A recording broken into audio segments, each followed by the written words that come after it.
మా యేసు ప్రభు మాట చదువుకోండి. దేవుడికి యేసు ప్రభుకు సంబంధించి మాట చదివించుకోండి. దేవుడు గొప్ప దేవుడు, మన కోసం ప్రాణం పెట్టి తిరిగి లేచారమ్మ. నమ్ముకోండి, యేసు క్రీస్తు నమ్ముకుంటే. బాప్తిజం తీసుకున్నారా? ఇంట్లో అందరూ తీసుకున్నారా?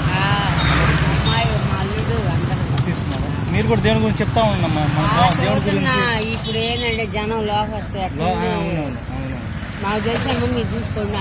సరే, మన బాధ్యతగా మన స్వార్థ చెప్పాలా, ఇంకా దేవుడే చూసుకుంటాడు అంత. సరే,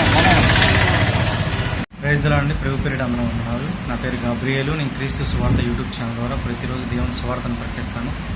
దయించి మీరు కూడా సువార్తను ప్రకటించండి.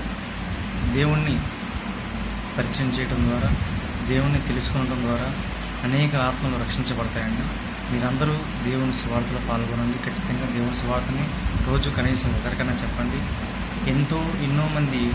ఎంతోమంది దేవుని తెలియక అన్యుల దారిలో వెళ్తూ లోకానుసారంగా బతుకుతూ వాళ్ళ జీవితాన్ని పాడు చేసుకుంటున్నారండి. దయించి మీరందరూ దేవుని సువార్తను ఖచ్చితంగా ప్రకటించండి.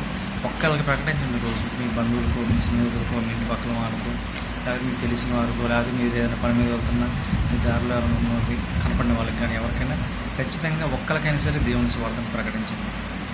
దేవునికే మహిమ కలుగును గాక. ఆమేన్.